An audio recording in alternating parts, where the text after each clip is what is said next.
ಆತ್ಮೀಯ ವೀಕ್ಷಕರೇ, ನೀವು ನೋಡ್ತಾ ಇರೋ ನಂಬರ್ ಒನ್ ಚಾನಲ್ಗೆ ಸ್ವಾಗತ ಬಯಸುತ್ತಾನೆ. ವೀಕ್ಷಕರೇ, ನಾನು ಸೈಯದ್. ಇವತ್ತು ನೋಡಿ, ಜೀವನದಲ್ಲಿ ಶ್ವಾಸ ಮತ್ತು ವಿಶ್ವಾಸ ಒಂದೇ ರೀತಿಯ ಪ್ರಾಮುಖ್ಯತೆಯನ್ನು ಪಡೆದಿವೆ. ಶ್ವಾಸ ನಿಂತರೆ ಜೀವನ ಕೊನೆಯಾಗುತ್ತದೆ, ವಿಶ್ವಾಸ ನಿಂತರೆ ಸಂಬಂಧ ಕೊನೆಯಾಗುತ್ತೆ. ನೋಡಿ, ಎಷ್ಟೊಂದು ವಾಕ್ಯ ಇದೆ, ಎಷ್ಟೊಂದು ಒಳ್ಳೆಯ ವಾಕ್ಯವಿದೆ. ಇದಕ್ಕೆ ಬೆಳಗಾವಿ ಜಿಲ್ಲೆಯಲ್ಲಿ ಒಬ್ಬ ಚಾಣಾಕ್ಷ ರಾಜಕಾರಣಿ ವಿರೋಧ ಪಕ್ಷದಲ್ಲಿ ಇದ್ದರೂ ಸಹಿತ ಇಡೀ ಬೆಳಗಾವಿ ಜಿಲ್ಲೆಯ ಈ ಕೊರೋನಾ ಮಹಾಮಾರಿ ರೋಗದ ಬಗ್ಗೆ ಪಿನ್ ಟು ಪಿನ್ ಮಾಹಿತಿ ಪಡೆದುಕೊಂಡು ಅಲ್ಲಿ ಜನರಿಗೆ ಸೌಲಭ್ಯವನ್ನು ಒದಗಿಸಿಕೊಡುವಂಥ ಒಬ್ಬ ಮಾಸ್ಟರ್ ಮೈಂಡ್ ರಾಜಕಾರಣ, ಶಾಸಕ, KPCC ಅಧ್ಯಕ್ಷ ಸತೀಶ್ ಜಾರಕಿಹೊಳಿ ಅವರ ಇವತ್ತು ವಿಶೇಷ ಪತ್ರಿಕಾಗೋಷ್ಠಿ ಅವರ ಹಿಲ್ ಗಾರ್ಡನ್ದಲ್ಲಿ ನಡೆಯಿತು. ವೀಕ್ಷಕರೇ, ಅಲ್ಲಿ ಕೆಲವು ಪ್ರಶ್ನೆಗಳನ್ನ ಕೇಳಿದ್ದಕ್ಕೆ ನಿಖರವಾಗಿ ಏನು ಉತ್ತರ ಕೊಟ್ಟಿದ್ದಾರೆ ನೀವೇ ನೋಡಿ ವೀಕ್ಷಕರೇ. ಯಾಕೆಂದರೆ ಇವತ್ತು ಅವರು ವಿಶೇಷ ಪತ್ರಿಕಾಗೋಷ್ಠಿಯಲ್ಲಿ ಇವತ್ತು ವಿಶೇಷ ಶರ್ಟ್ ಹಾಕ್ಕೊಂಡಿದ್ರು. ಯಾವಾಗಲೂ ಸತೀಶ್ ಜಾರಕಿಹೊಳಿ ಅವರೊಂದು ಶರ್ಟು ಪ್ಲೇನ್ ಇರುತ್ತೆ, ಆದರೆ ಇವತ್ತು ಏನೋ ಗೊತ್ತಿಲ್ಲ, ಅದು ನಮಗೂ ಸಹಿತ ಒಂದು ವಿಸ್ಮಯವಾಯಿತು. ಇವತ್ತು ಒಂದು ಚೆಕ್ ಶರ್ಟನ್ನು ಹಾಕ್ಕೊಂಡು ಏನು ಬೆಳಗಾವಿ ಜಿಲ್ಲೆಗೆ ಅವರು ಇನ್ನೂ ನಿರಂತರವಾದ ಸೇವೆ ಮಾಡಲಿಕ್ಕೆ ನಾನು ಸನ್ನದ್ಧನಾಗಿ ಬಂದಿದ್ದೇನೆ ಅನ್ನೋದು ಒಂದು ಏನಾದರೂ ಒಂದು ಗ್ರೀನ್ ಸಿಗ್ನಲ್ ಇರಬಹುದು ಅನ್ನೋದೇ ಇವತ್ತಿನ ವಿಶೇಷ ಸುದ್ದಿ. ವೀಕ್ಷಕರೇ, ಬ್ಲ್ಯಾಕ್ ಫಂಗಸ್ ಬಗ್ಗೆ, ಬೆಳಗಾವಿ ಜಿಲ್ಲೆಯ ಉಸ್ತುವಾರಿ ಬಗ್ಗೆ, ಅನೇಕ ಪ್ರಶ್ನೆಗಳ ಬಗ್ಗೆ ಖಡಕ್ಕಾಗಿ ಉತ್ತರ ನೀಡಿದಂಥ ಸತೀಶ್ ಜಾರಕಿಹೊಳಿ ಅವರು ಇವತ್ತು ಸಮಾಜ ಸೇವೆಯಲ್ಲಿ ಇಡೀ ಬೆಳಗಾವಿ ಜಿಲ್ಲೆಯ ಸ್ವಯಂ ಸೇವಾ ಸಂಸ್ಥೆಗಳಿಗೆ ಹಾಗೂ ವಾಲಂಟಿಯರಾಗಿ ಯಾರು ಬರ್ತಾರೆ ಅವರಿಗೆ ಸ್ಯಾನಿಟೈಸರ್ ಮತ್ತು ಮಾಸ್ಕ್ PPE ಕಿಟ್ಗಳನ್ನು ತಮ್ಮ ಸತೀಶ್ ಫೌಂಡೇಶನ್ ಹಾಗೂ ಸತೀಶ್ ಜಾರಕಿಹೊಳಿ ಫೌಂಡೇಶನ್, ಸತೀಶ್ ಶುಗರ್ಸ್ ವತಿಯಿಂದ ಸಾವಿರಾರು ಮಾಸ್ಕ್ಗಳನ್ನ ಇವತ್ತು ವಿತರಣೆ ಮಾಡಿರುವ ದೃಶ್ಯವನ್ನು ತಾವು ನಮ್ಮ ನಂಬರ್ ಒನ್ ಚಾನಲ್ದಲ್ಲಿ ನೋಡಬಹುದು ವೀಕ್ಷಕರೇ. ಯಾಕೆಂದರೆ ಒಬ್ಬ ಸಮಾಜ ಸೇವಕ ಅಧಿಕಾರ ಇದ್ದರೆ ಮಾತ್ರ ಸಮಾಜ ಸೇವೆ ಮಾಡಲಿಕ್ಕೆ ಹೋಗ್ತಾನೆ. ಅಧಿಕಾರ ಇರಲಿಲ್ಲವೆಂದರೂ ಸಮಾಜ ಸೇವೆಯಲ್ಲಿ ತೊಡಗಿ ಜನರ ನಾಡಿ ಮಿಡಿತಕ್ಕೆ ಅವರ ಸುಖ ದುಃಖದಲ್ಲಿ ಶಾಮೀಲಾಗಿ ಒಂದು ಬೆಳಗಾವಿ ಜಿಲ್ಲೆಯಲ್ಲಿಯೇ ಇವತ್ತು ಕರ್ನಾಟಕಕ್ಕೆ ಒಂದು ಮಾದರಿ ಶಾಸಕ ಅಂತ ತೋರಿಸ್ಕೊಡ್ತಾ ಇದ್ದಾರೆ. ಅವರೇ ಸತೀಶ್ ಜಾರಕಿಹೊಳಿ. ಅವರು ಏನು ಮಾತಾಡಿದ್ದಾರೆ, ಅವರ ಸಂಪೂರ್ಣ ಚಿತ್ರ, ಪ್ರತಿ ಪ್ರಶ್ನೆಗೆ ಉತ್ತರ ಕೊಟ್ಟಿದ್ದು ಹಾಗೂ ಮಾಸ್ಕ್ ಮತ್ತು ಸ್ಯಾನಿಟೈಸರ್ ಬಾಟಲ್ಗಳನ್ನು ವಿತರಣೆ ಮಾಡಿದ್ದು ಎಲ್ಲವನ್ನು ನೋಡ್ಕೊಂಬರೋಣ ಬನ್ನಿ ವೀಕ್ಷಕರೇ. ಇಂಥ ಬೆಳಗಾವಿ ಜಿಲ್ಲೆಯಲ್ಲಿ ಶಾಸಕರು ಇಂಥವರು ಉಳಿದ ಶಾಸಕರಿಗೂ ಸಹಿತ ಒಂದು ಪ್ರೇರಣೆ ಆಗಬೇಕು. ಯಾಕೆಂದರೆ ಕೇವಲ ಅಧಿಕಾರ ಇದ್ದರೆ ಸಮಾಜ ಸೇವೆ ಮಾಡಬೇಕಂತೇನಲ್ಲ. ಸತೀಶ್ ಅವರದು ಹುಟ್ಟುಗುಣ ಯಾವಾಗಲೂ ಅವರು ಅಧಿಕಾರ ಇರಲಿ ಬಿಡಲಿ, ಯಾವುದೇ ಸರ್ಕಾರ ಇರಲಿ, ಆದರೆ ತಮ್ಮ ಕರ್ತವ್ಯ ಮತ್ತು ನಿಸ್ವಾರ್ಥ ಸೇವೆ ಮಾಡುವಂಥ ಏಕೈಕ ಶಾಸಕ ಅಂದರೆ ಸತೀಶ್ ಜಾರಕಿಹೊಳಿ. ವೀಕ್ಷಕರೇ, ಅವರ ಮುಂದಿನ ಭವಿಷ್ಯ ನಾವು ಪದೇ ಪದೇ ಹೇಳ್ತಾ ಬಂದಿದ್ದೀವಿ. ಹಾಗಾದರೆ ಇವತ್ತಿನ ವಿಶೇಷ ಪತ್ರಿಕಾಗೋಷ್ಠಿ ಅವರು ಹಾಕೊಂಡಿದ್ದ ಚೆಕ್ ಶರ್ಟು ನಿಮಗೆ ನೋಡಲು ತುಂಬ ಕುತೂಹಲ ಅನ್ನಿಸ್ತಾ ಇರಬೇಕು. ಹಾಗಾದರೆ ನೋಡ್ಕೊಂಬರೋಣ ಬನ್ನಿ ವೀಕ್ಷಕರೇ. ನೀವು ನಂಬರ್ ಒನ್ ಚಾನಲ್ ಫಾಲೋ ಮಾಡೋದನ್ನು ಮರೆಯಬಾರ್ದು.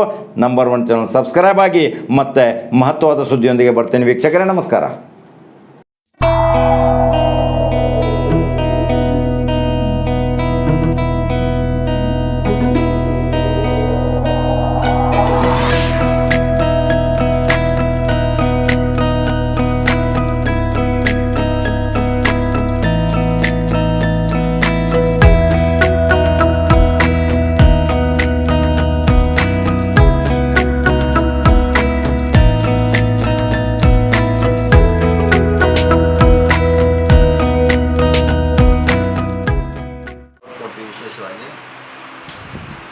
ವಿಶೇಷವಾಗಿ ಈ ಸರಿ ನಾವು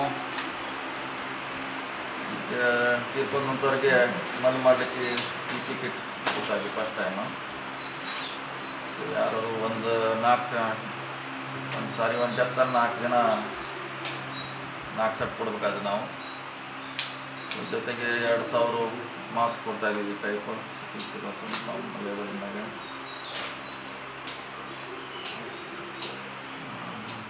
ವಿಶೇಷವಾಗಿ ಅಂದರೆ ಸ್ವಲ್ಪ PPE ಕಿಟ್ಟು ವಿಶೇಷವಾಗಿ ಕೊಡ್ತೀವಿ. ಅದು ಎಲ್ಲೆಲ್ಲಿ ಡಿಮಾಂಡ್ ಬರ್ತೈತೆ ಅಲ್ಲಿ ಹಂಗೆ ಕಂಟಿನ್ಯೂ ಕೊಡ್ತೀವಿ. ಒಂದು ಡೆತ್ ಆದರೆ 4 ಕಿಟ್ ಬೇಕಾಗ್ತದೆ, 4 ಕೊಡ್ತೀವಿ. ಸೊ ಈಗಾಗಲೇ ಗೋಕಾಕದಲ್ಲಿ ನಾವು ಕೊಟ್ಟಿದ್ದೀವಿ ಆಲ್ರೆಡಿ. ಈಗ ಇದು ವಿಶೇಷವಾಗಿ ಯಮಕನ್ಮಡಿ, ಬೆಳಗಾವಿ ಭಾಗಕ್ಕೆ ನಾವು ಕೊಡ್ತಾಯಿದ್ವಿ. ಮತ್ತೆಲ್ಲರ ಡಿಮಾಂಡ್ ಬಂದರೆ ಯಾರು ಕೇಳಿದ್ರೆ ಬೇರೆ ಅದರದ್ದೇನು ಬೇರೆ ತಾಲೂಕು ಅಲ್ಲಿ ಕೂಡ ಕೊಡ್ತೀವಿ. ಈಗ ಅಲ್ಲಿ ಸುಮಾರು ನಮ್ಮ 40 ಸಿಲಿಂಡರ್ ಜಂಬೋ ಲಾಸ್ಟ್ ಇಯರಿಂದ ನಾವು ವರ್ಕ್ ಮಾಡ್ತಾಯಿದ್ದೀವಿ. 40 ಸಿಲಿಂಡರ್ನ ಆಕ್ಸಿಜನ್ ವರ್ಕ್ ಮಾಡ್ತಾಯಿದ್ದೀವಿ, ಕೊಡ್ತಾಯಿದ್ದೀವಿ. ಅದು ಕೂಡ ಭಾಳಷ್ಟು ಜನಕ್ಕೆ ಮನೆಯಲ್ಲಿ ಕ್ಯೂರ್ ಆಗಲಿಕ್ಕೆ ಭಾಳ ಸಹಾಯ ಆಗಿದೆ. ಯಾಕಂದರೆ ಎಲ್ಲನೂ ಹಾಸ್ಪಿಟ್ಲ್ಗೆ ಹೋಗ್ಲಿಕ್ಕೆ ಆಗೋಲ್ಲ. ನಾವು ಒಂದು 2-3 ದಿವಸ ಮನೆಯಲ್ಲಿ ಅದನ್ನು ಆಕ್ಸಿಜನ್ ತೊಗೊಂಡ್ರೆ ಎಷ್ಟೋ ಜನ ವಾಸಿ ಆಗಿದ್ದನ್ನು ನಾವು ನೋಡಿದ್ದೀವಿ. ಒಂದು ವರ್ಷದಲ್ಲಿ ಸುಮಾರು ಅದರಿಂದ ಹೆಲ್ಪ್ ಆಗಿದೆ. ಈಗೂ ಕೂಡ ಕೆಲವು ಕಡೆ ಆಸ್ಪತ್ರೆಗೆ ಕೂಡ ಕೊಡ್ತಾಯಿದ್ದೀವಿ. ನಾವು ಕೆಲವು ಕೇಳಿದರೆ ಪೇಷಂಟ್ ಬಂದು ನಮ್ಮಲ್ಲಿ ರಿಕ್ವೆಸ್ಟ್ ಮಾಡ್ತಾರೆ, ಅದನ್ನು ಕೊಡಲಿಕ್ಕೆ ಮಾಡಿದ್ದೀವಿ. ವಿಶೇಷವಾಗಿ ಶಾಸಕರಾಗಿ ಸತೀಶ್ ಶುಗರ್ಸ್ ಲಿಮಿಟೆಡ್ ಇರ್ಬೋದು, ಸತೀಶ್ ಜಾರಕಿಹೊಳಿ ಫೌಂಡೇಶನ್ ಇದಿರ್ಬೋದು, ಸುಮಾರು ಕೆಲಸಗಳನ್ನು ನಮ್ಮ ಕಾರ್ಯಕರ್ತರು ಈ ಕೋವಿಡ್ ನಿರ್ವಹಣೆಯಲ್ಲಿ ಉತ್ತಮವಾಗಿ ಕೆಲಸ ಮಾಡಿದ್ದಾರೆ. ಸೊ ನಮ್ಮ ಕೈಲಾದ ಸೇವೆ ನಾವು ಮಾಡ್ತಾಯಿದ್ದೀವಿ. ಸೊ ಇದೊಂದು ಇವತ್ತು ಇಷ್ಟನ್ನು ನಮ್ಮ ಭಾಗಕ್ಕೆ ಎಮ್ಕನ್ಮಡಿ ಮತ್ತು ಬೆಳಗಾಂ ತಾಲೂಕಿಗೆ ಇಷ್ಟು ಕೊಡ್ತಾಯಿದ್ದೀವಿ.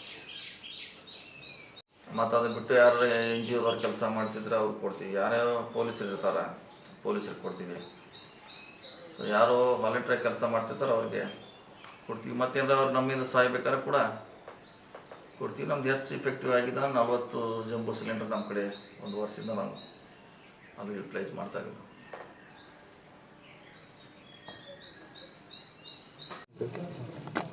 ಸರ್, ಬೆಳಗಾವಿ ಜಿಲ್ಲೆಯಲ್ಲಿ ಕೊರೋನಾ ಪಾಸಿಟಿವ್ ಜಾಸ್ತಿ ಆಗ್ತಾ ಇದೆ. ಅದ್ರ ಜೊತೆಗೆ ನಿನ್ನೆ ಕೂಡ 14 ಸಾವಿರಗಳಾಗ್ತಾ ಇದೆ ಸರ್.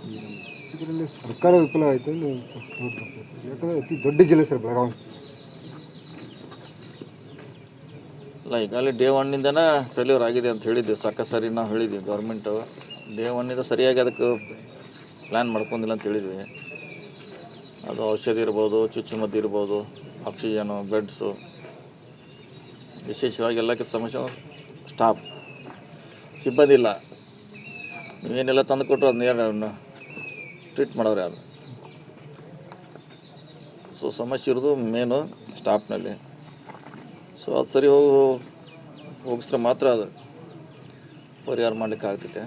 ಈಗಂತೂ 2ನೇ ಅಲೆ ಆಗಿದೆ, ಇನ್ನು 3ನೇ ಅಲೆ ಬಗ್ಗೆ ಹೇಳ್ತಿದ್ದಾರೆ. ಅದ್ರ ಬಗ್ಗೆ ಯಾರು ಸರ್ಕಾರ ಹೆಚ್ಚು ಬೆಡ್ಗಳನ್ನು ಮಾಡಿ ಇಟ್ಕೋಬೇಕು. ಇದೇ ಕಾರಣಕ್ಕಾಗಿ ಅವರು ಇನ್ನೂ ಆಸ್ಪತ್ರೆಗಳನ್ನು ಅಪ್ಗ್ರೇಡ್ ಮಾಡಬೇಕು, ಬೇರೆ ಬೇರೆ ಎಲ್ಲ ಗ್ರಾಮ ಮಟ್ಟದಲ್ಲಿ, ತಾಲೂಕು ಮಟ್ಟದಲ್ಲಿ. ಮತ್ತು ವಿಶೇಷವಾಗಿ ಸಿಬ್ಬಂದಿಯನ್ನು ನೇಮಿಸ್ಕೋಬೇಕು. ಸಿಬ್ಬಂದಿ ನೇಮಿಸ್ಕೊಳ್ಳೋದವ್ರು ಸುಮ್ಮನೆ ನಾವು 1,000 ಕೋಟಿ ಖರ್ಚು ಮಾಡಿದ್ವಿ, 2,000 ಕೋಟಿಯಿಂದ ಏನು ಪ್ರಯೋಜನ ಆಗೋದು.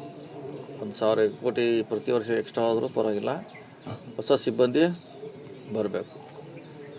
ಸರ್, ಬೆಳಗಾವಿ ಜಿಲ್ಲಾ ಉಸ್ತುವಾರಿ ಸಚಿವರು ಬರ್ತಾರೆ ಬೆಳಗಾವಿಗೆ, ಒಂದು ಕಡೆ ಕೂತು ಮೀಟಿಂಗ್ ಮಾಡ್ತಾರೆ, ಹೋಗ್ಬಿಡ್ತಾರೆ. ಅಷ್ಟಕ್ಕೆ ಸೀಮಿತ ಆಗಿದೆ. ಅವ್ರು ಇಡೀ ಸರ್ಕಾರನೇ ಸೀಮಿತ ಆಗಿದೆ. ಯಾವ ಜಿಲ್ಲಾ ಉಸ್ತುವಾರಿ ಸಚಿವರು ಅವ್ರು ಏನು ನೇಮಿಸಿದ್ದಾರೆ ಸುಮ್ಮನೆ ನಾಮಕೆ ವಾಸ್ತೆ ಹೋಗ್ತಾರೆ, ಬರ್ತಾರೆ. ಸೊ ನಮ್ಮಲ್ಲಿ ಕೂಡ ಹಾಗೆ ಆಗಿದೆ. ನಮ್ಮ ಜಿಲ್ಲೆಯಲ್ಲಿ ಕೂಡ ಏನೂ ಹೊರತಾಗಿಲ್ಲ.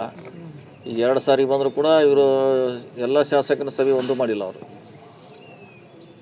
2 ಸಾರಿ ಬಂದವರು ಅವರೇ ಬರ್ತಾರೆ, ಅವರೇ ತಮ್ಮ ಪಾಡಿಗೆ ಮೀಟಿಂಗ್ ಮಾಡ್ತಾರೆ.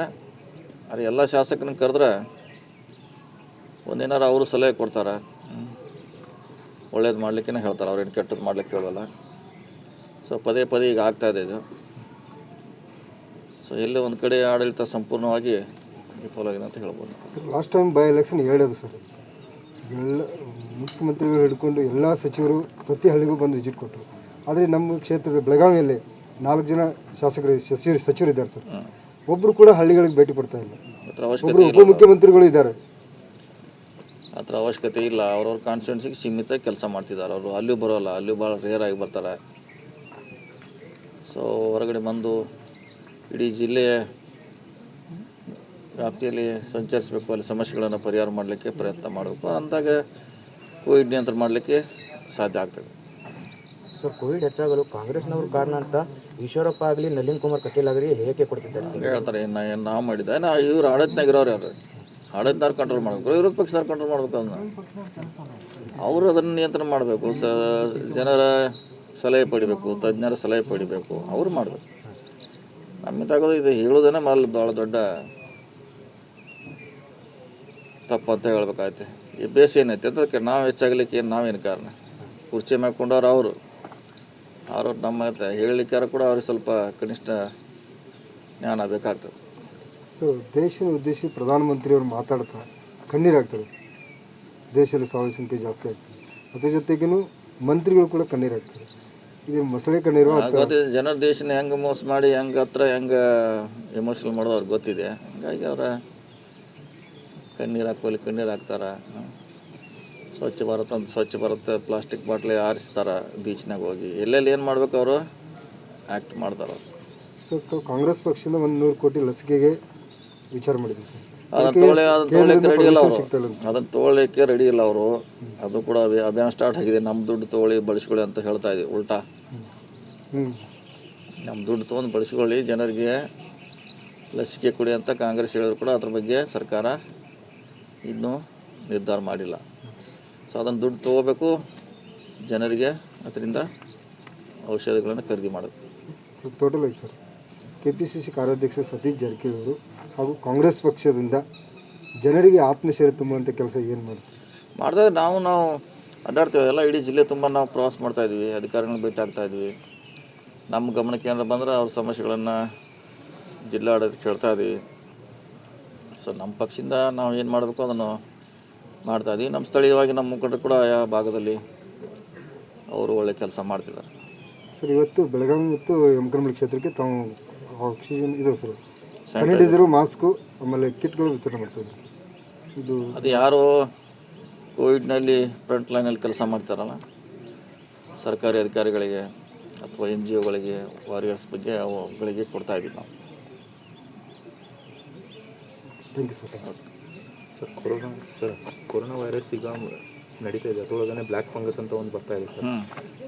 ಕಾರಣ ಏನಂದರೆ ಎಲ್ಲ ಹಾಸ್ಪಿಟಲ್ನಲ್ಲಿ ಇರೋದು ಡ್ರೈನೇಜ್ನಿಂದ ಅದು ಕೊಡ್ತಾ ಇದೆ. ಅದ್ರ ಬಗ್ಗೆ ನಿಮ್ದು ಏನಾದರೂ ಮುಂದೆ ಪ್ಲ್ಯಾನ್ ಇದೆ ಸರ್? ಇಲ್ಲ, ನೋಡ್ಬೇಕು. ಅದಕ್ಕೂ ತಜ್ಞರು ಹೇಳಬೇಕು, ಡಾಕ್ಟ್ರುಗಳು ಹೇಳಬೇಕು ಅದು ಹೆಂಗೆ ನಿಯಂತ್ರಣ ಮಾಡ್ಬೇಕಂತ. ಅದಕ್ಕೆ ಅವರೇ ಪ್ರಿಕಾಷನ್ ತೊಗೋಬೇಕು. ಅದು ಯಾವ ರೀತಿ ನಮ್ಮ ಜಿಲ್ಲೆಯಲ್ಲಿ ಇನ್ನೂ ಅಂತ ಹೆಚ್ಚಿನ ಮಟ್ಟಿಗೆ ಆಗಿಲ್ಲ. ಬರೋಕ್ಕಿಂತ ಮುಂಚೆನೇ ಅದಕ್ಕೆ ಪರಿಹಾರ ಕಂಡುಕೊಳ್ಬೇಕು.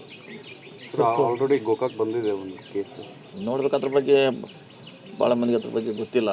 ಅದನ್ನು ತಜ್ಞರು, ಜಿಲ್ಲಾಡಳಿತ ಅದ್ರ ಬಗ್ಗೆ ಸ್ಪಷ್ಟೀಕರಣ ಕೊಡಬೇಕು. ಅದಕ್ಕೆ ಏನು ಟ್ರೀಟ್ಮೆಂಟ್ ಇದೆ, ಯಾವ ರೀತಿ ಬರ್ತೈತೆ ಅಂತ ಕೂಡ ಅವ್ರ ಮುಂಜಾಗ್ರತೆ ಜನಕ್ಕೆ ತಿಳಿಸ್ಬೇಕು. ಸರ್ ತಾವು ನಾಳೆ ಬಿಮ್ಸ್ ಆಸ್ಪತ್ರೆಗೆ ವಿಸಿಟ್ ಕೊಡ್ತೀವಿ ಸರ್? ನಾಳೆ ಜಿಲ್ಲೆ DC ಅವ್ರಿಗೂ ಭೇಟಿ ಆಗ್ತೀವಿ. ಮೊನ್ನೆ ಕೂಡ ಒಂದು ಸರಿ ಭೇಟಿಯಾಗಿ ನಮ್ಮ ಸಲಹೆಗಳನ್ನು ಕೊಟ್ಟಿದ್ದೀವಿ. ಅದು ಎಷ್ಟರ ಮಟ್ಟಿಗೆ ಇಂಪ್ಲಿಮೆಂಟ್ ಆಗಿದೆ, ಮತ್ತು ಬಿಮ್ಸ್ನಲ್ಲಿ ರೋಗಿಗಳಿಗೆ ಯಾವ ರೀತಿ ಬೆಡ್ ಅವೈಲೇಬಲ್ ಇದೆ, ಯಾವ ರೀತಿ ಟ್ರೀಟ್ಮೆಂಟ್ ಕೊಡ್ತಾರೆ ಕೂಡ ನಾವು ಡಾಕ್ಟರ್ ಜೋಡಿ ಚರ್ಚೆ ಮಾಡ್ತೀವಿ ಹೋಗಿ. ಸರ್, ನೀವು ಎಲ್ಲ ಜಿಲ್ಲೆಗಳಿಗೆ ಪ್ರವಾಸ ಮಾಡಿ ಅಲ್ಲಿ ಎಲ್ಲ ಅಧಿಕಾರಿಗಳಿಗೆ ಹಾಗೂ ಹಾಸ್ಪಿಟಲ್ಗಳಿಗೆ ಭೇಟಿಯಾಗಿ ಬಂದೀನಿ ಅಂತ ಮಾಹಿತಿ ನೀಡಿದ್ರಿ ಸರ್. ಈಗ ಅಲ್ಲಿ ಆಗಲಿ ಇಲ್ಲಿ ಮತ್ತು ಬೆಳಗಾವಿ ಜಿಲ್ಲೆಯಲ್ಲಿ ಆಗಲಿ ಆಕ್ಸಿಜನ್ ಸಮಸ್ಯೆ ಇದೆ ಅಥವಾ ಇಲ್ಲ? ಆಕ್ಸಿಜನ್ ಕೊರತೆ ಎಲ್ಲ ಕಡೆ ಇದೆ. ಖಾಸಗಿ ಆಸ್ಪತ್ರೆಯಲ್ಲಿದೆ, ಸರ್ಕಾರಿ ಆಸ್ಪತ್ರೆಯಲ್ಲಿದೆ. ಆಕ್ಸಿಜನ್ ಕೊರತೆ ಇನ್ನೂ ಇದೆ, ಇನ್ನೂ ಅದು ಸರಿಯಾಗಿ ಹೊಂದಿಕೆ ಆಗಿಲ್ಲ. ಈಗ ಯಡಿಯೂರಪ್ಪ ಸರ್ಕಾರಕ್ಕೆ ನೀವು ಏನು ಹೇಳಬಯಸ್ತೀರಾ ಆಕ್ಸಿಜನ್ ಸಲುವಾಗಿ? ಇಲ್ಲ, ಆದಷ್ಟು ಬೇಗ ಸಪ್ಲೈ ಮಾಡುವಂಥ ಪ್ರಯತ್ನ ಮಾಡಬೇಕು. ಎಲ್ಲೆಲ್ಲಿ ಅವೈಲೇಬಲ್ ಇದೆ, ಎಲ್ಲಿ ಕೊಡಬೇಕು. ಸೊ ಅವರು ಸರ್ಕಾರ ಅದನ್ನು ಮನಸ್ಸು ಮಾಡಿ ಏನು ದೊಡ್ಡದಲ್ಲ ಸರ್ಕಾರಕ್ಕೆ. ಒಂದು 1200 ಟನ್ನು ರಾಜ್ಯಕ್ಕೆ ಡೈಲಿ ಆಪ್ಷನ್ ಬೇಕಾಗಿದೆ. ಅಷ್ಟನ್ನು ಸರಿ ಹೋಗಿಸಿದ್ರೆ ಸರಿ ಆಗ್ತದೆ, ಹೆಚ್ಚು ಜನರ ಜೀವ ಉಳಿಸ್ಬೋದು.